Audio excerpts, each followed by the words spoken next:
Joining us now, NBC News national security correspondent Courtney Kube with more. Courtney, what questions is this raising right now? Well, was that U.S. Army Black Hawk helicopter where it was supposed to be, flying at night, so close to national airports, so close to this incoming and outgoing commercial airliners that were landing off and taking it, such a busy airport and an extremely busy runway? That's one of the biggest questions right now. So far, I've just been in touch with Army officials.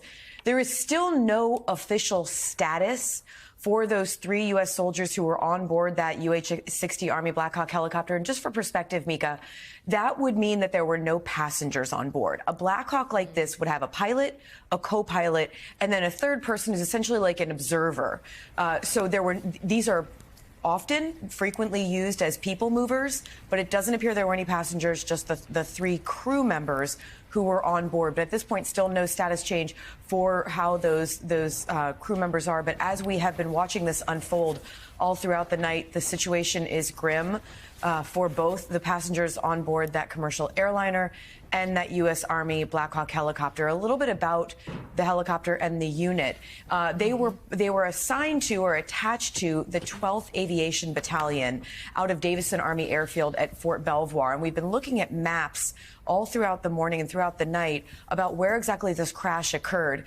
If you look at where the crash site is, just in the Potomac River, just east of Reagan National Airport, well, if you were to pan over south-southwest, you would see Fort Belvoir. It's one of the biggest military installations in an area that has a lot of military bases, as you well know, Mika and Joe and Willie.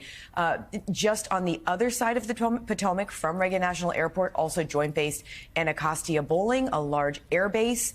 And then, of course, just north of Reagan Airport, literally a stone's throw, we have the Pentagon and Fort Myer, which is co-located with Arlington National Cemetery. So there is a tremendous amount of air traffic in a very congested airspace. This aviation battalion is assigned to the Joint Task Force National Capital Region in the Military District of Washington. And why, you guys may say, okay, why do those names sound familiar? Well, they have been very busy lately. The JTF NCR and the MDW, as they are frequently called, have been directly involved in the inauguration last week. They are the biggest military component support to that. And they were directly involved in the funeral for Jimmy Carter earlier this month. So this is a unit, an aviation unit, and a military unit that is extremely busy in this area. That being said, because they are because of the high operational tempo for these troops in this area, they have very specific routes and corridors where they are known, where they are allowed to fly throughout this area. It is an extremely restrictive airspace, and these troops know about those corridors. They know where they can and cannot fly. As I said, it's restricted. We are told that this was a routine training flight, but beyond that, we just don't know what was involved here. We did get a very late-night tweet from the new Secretary of Defense, Pete Hegseth. He said that there would be an immediate investigation by the Army and the DoD, the Department of Defense. That makes sense, frankly. That's something that we would expect. They have investigative arms because the reality is there are air traffic crashes and incidents. There are air accidents that occur throughout the military. This isn't even the first one this week. An F-35 crashed in Alaska earlier this week. Fortunately, the pilot was able to escape, to eject before that plane went down. That jet went down in a flame. So this isn't even the first crash that we've seen this week. I got to tell you, Mika, this is early in the Trump administration. This is going to be one of the first tests for the Secretary of Defense, Pete Hegseth, this Army helicopter crash. He was tweeting late into the night, and we'll see exactly how the Pentagon, under new leadership, responds to this. At this point, again, the Army is not able to say the status of those 3 soldiers, but the situation sadly does not look very good. Mika? Again, if you're just waking up, 6:39 in Washington, that's a live picture of the Potomac River where search and rescue operations are underway. 67 people, 64 aboard that American Airlines flight and 3 aboard the Black Hawk helicopter that Courtney has been describing to us went down in the river. More than 30 bodies, according to our affiliate NBC Washington, already have been recovered as that work continues. Courtney, we obviously want to be careful not to speculate here, but as you talk to your sources at the Pentagon, and I think aviation experts who watch that wonder, with clear skies, with the clear warnings, multiple warnings from air traffic control, how that helicopter could have collided with a commercial aircraft on its final approach into a known landing zone. What are some of the things you're hearing? Is it a pilot error? Is it equipment? What all are they talking about?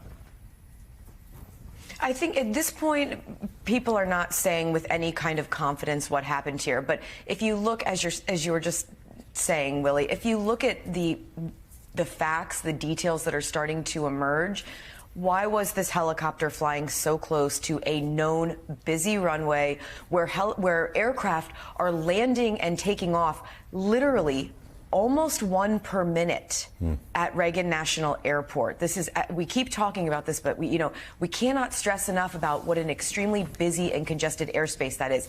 And also, because of that very reason, not just the commercial aircraft or air traffic that goes in and out of there, but Bolling Air Force Base, Fort Myer, aircraft are flying, taking off and landing out of those places. Fort Myer doesn't have a runway, but they have helicopters that are taking off out of there. Also, we have Quantico, Fort Belvoir.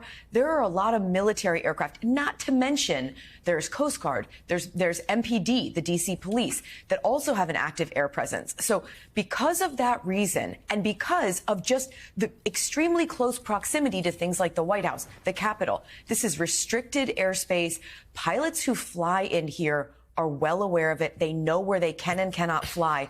That, I think, is one of the reasons that military officials who I was speaking with all night and early this morning are perplexed by how this could happen. And especially when you see that video of the helicopter appearing to fly into that commercial airliner, there will be a lot of questions about how exactly that happened. Look, this was a nighttime flight, and keep in mind that makes everything more complicated. Okay, a lot of what they are relying on here is literally their vision. There are instruments, of course, but a lot of it just has to do with vision.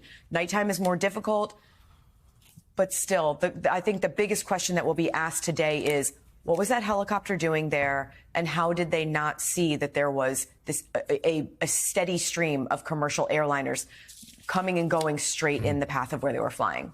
Yeah, Courtney, good morning. I mean, you're exactly right. That will be the question here. Can you talk to us a little bit about the aircraft itself, the helicopter, how sophisticated this piece of equipment is, and what sort of warning systems and collision avoidance systems may have been on board that apparently yesterday, did not seem to work or were not utilized? Yeah, they would have a lot of the same kind of basic equipment that we think of a civilian airliner, in that it should have a flight data recorder, a black box that will hopefully be able to give us some sort of a sense of what was happening in those last moments before this collision. It should also have collision avoidance systems. Now, we don't know exactly what was happening in that helicopter right before that collision. Again, with this nighttime video that we have seen, there is no obvious apparent view that the helicopter is weaving, is dipping up and down. Nothing like that would be an obvious indicator that it was experiencing some sort of technical difficulty. Again, we don't want to speculate, as you said, but there should be warning systems that would give them a sense of something that could be coming. And again, as I was saying earlier, there's the pilot, there's the co-pilot, and then there's the observer. So there are eyes. If nothing else, if the equipment fails, there are eyes that would be able to see this aircraft coming in. Yes, it was nighttime, but there would be a lot of lights. You can even see, Reagan National Airport, there's just the basic lights that are aligned along the runway there. And there are so many lights along the Potomac there. So it doesn't, at this point, there's not an obvious reason for why the pilots and the crew would not have been able to see this airliner coming in. There are blind spots, okay, and we have to remember that. So depending on the altitude that this helicopter was coming in, it is possible that there was a blind spot that would have existed, but that would have been a relatively short window. So again, these are all the questions. I will say, I expect that we will have answers to some of these questions, at least preliminary answers to these questions, as early as today. We won't have, obviously, a final investigation. That could be weeks and months. But I think we'll have answers to some of these questions relatively quickly today. NBC's Courtney Kube, thank you very much. And